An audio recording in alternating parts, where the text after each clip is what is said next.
তৃতীয় সম্পর্কের টানাপোড়েনে গলায় ফাঁস দিয়ে আত্মহত্যার চেষ্টা করা গৃহবধূ রায়গঞ্জ মেডিকেলে চিকিৎসাধীন অবস্থায় মৃত্যু। এমন অভিযোগে চাঞ্চল্য ছড়ালো কালিয়াগঞ্জের বড়ালে। ঘটনায় তদন্ত শুরু করলো পুলিশ। বুধবার দেহ ময়না তদন্তের জন্য রায়গঞ্জ মেডিকেলের মর্গে পাঠালো তারা। মৃতার পরিজনেরা জানান, মৃত গৃহবধূর নাম সুখী হেমব্রম, বয়স আনুমানিক 19 বছর, বাড়ি কালিয়াগঞ্জের বড়ালে। পরিবারের অভিযোগ, গৃহবধূর স্বামীর কাছে ভরণ পোষণ সঠিকভাবে না পাওয়ায় বাপের বাড়িতেই থাকতো সে। সেখানেই তৃতীয় সম্পর্কে জড়িয়ে পড়ে সে।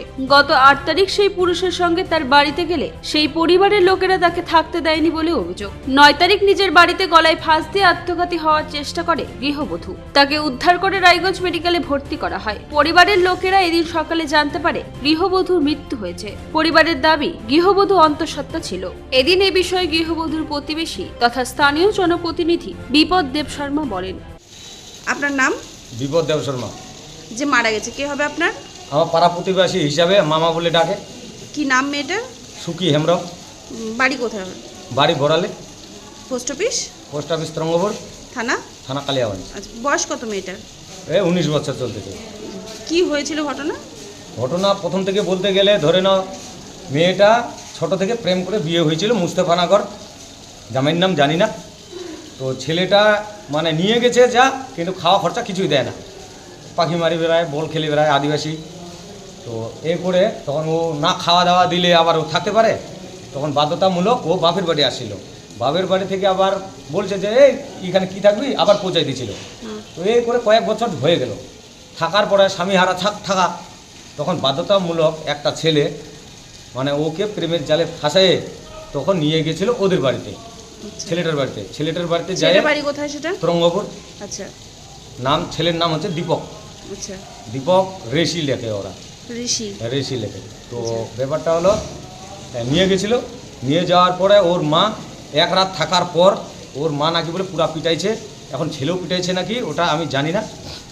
তো আমি যেটা শুনছি আমাকে সব বলে ওদের বাড়ির কথাগুলো। আমি আবার ওখানকার বুথ সভাপতিও, আবার সবার পিছনে আমি যাই। তো তারপরে আমাদের কাছাকাছি তো বড়াল আর তরঙ্গপুর, তো আমাদের পাড়ার ছেলেগুলো গেছিলো দেখতে। তো ও বলতেছে কি মারপিটের পরে বলতেছে কি ওই নিয়ে যা রে, নিয়ে যা, ওটা কি ছুয়া খেলা? নিয়ে গেছে। আবার পাড়ার ছেলেগুলো বলতেছে নিয়ে যা। তো এই করে তখন ভাইগুলো নিয়ে আসছিল। ভাইগুলো নিয়ে আসার পরে সারাদিন চিন্তা ভাবনা করছে না কি করছে। আমি কিন্তু সেদিন যাইনি ওদের বাড়িতে, বিকালে গেছিলাম। যখন আমি বিকালে যাই, ছেলেগুলো বলতেছে যে যা ঘরে যা, ঘরে যা। আমি তো ঘরে গেলাম না। তখন মনে হয় ও মানে রুশির ব্যবস্থা করতেছিল মনে হয়। আমি যে একটা মেয়ে যদি ঘরে থাকে আমি কেন যাব, ডাক দিলেই পাবো। তো ডাক দিলাম, পালাম না। বাধ্যতামূলক ভাবলাম যে নিশ্চয়ই ছাগল টাগলের জন্য বিকালের দিক তো ছাগল আনতে গেছে মনে হয়। তারপরে ওর মা অর্ধেক চান করার করে আসতেছিল। ওর যে ছোটো ভাইয়ের বউটা, ও তখন ঘরে ঢুকছিল। ঘরে ঢুকে যায় দেখে যে এই কাণ্ড। দড়িটা আমি নিজে কাটছি। আচ্ছা, বলে ফাঁস দিয়ে আত্মহত্যার চেষ্টা করছিল? হ্যাঁ, চেষ্টা কি, ঝুলেই গেছিল। আচ্ছা, তারপরে? ঝুলে যাওয়ার পরে ওখানে দোলাদুলি করলাম। দোলাদুলি করার পরে কালিয়াগঞ্জ হসপিটালে নিয়ে গেলাম। কালিয়াগঞ্জ তো এফআইআর করে দিল। তারপর রায়গঞ্জে আসলাম। রায়গঞ্জে আসার পরে 9 তারিখের ব্যাপার এটা। তারপরে এতদিনকার পরে রিপোর্টগুলো তো একটু দিতে হয়। তারপরে ওই রিপোর্ট দিতে পারে ঢং মতো করে।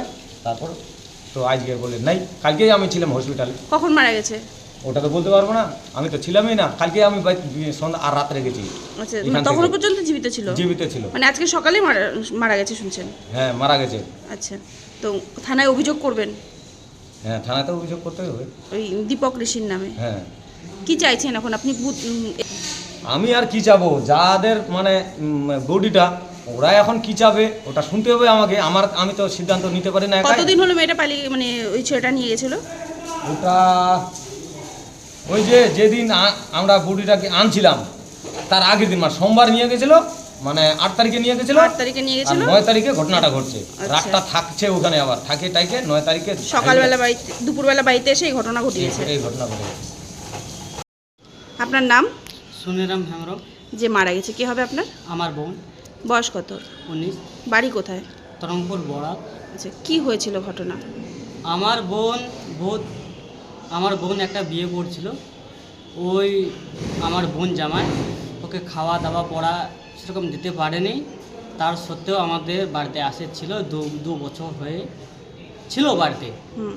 কিন্তু তার সত্ত্বেও দীপক ঋষি নামে একজন ছেলে আমার বোনকে মানে মিথ্যা কথা ফাঁসিয়ে আমার যেটা আমার ভাগ্নি একটা আছে ওকে নিবে ওই সুযোগটা নিয়েও আমার বোনকে বাড়িতে নিয়ে গেছিলো দীপকের বাড়িতে, কিন্তু ওর বাড়ির লোক রাখেনি। তার সত্ত্বেও আমার বোনকে আমি নিয়ে আসছি বাড়িতে, কিন্তু আপনার বোনকে মারধর করা হয়েছিল? মারধর করছিল ওর বাড়ির লোক। অন্তঃসত্ত্বা ছিল? হ্যাঁ, ক মাসের অন্তঃসত্ত্বা ছিল? 1.5 মাসের। মারধর করার ফলে মানে তারপরেই কি বাচ্চাটা মারা যায়? হ্যাঁ। তারপরে আপনারা কি জানতে না পেরেছেন? না না, তার সত্ত্বেও না, আমার বোন জানে যে আমার পেটে 1.5 মাসের বাচ্চা আছে, হুম, কিন্তু আমাদেরকে কাউকে বলেনি। বলেনি। তার সত্ত্বেও ও গলায় দড়ি দিছিল, কাকে বলবে? কি চাইছেন এখন আপনারা? এটা ন্যায্য বিচার চাই। থানায় অভিযোগ করবেন? করব।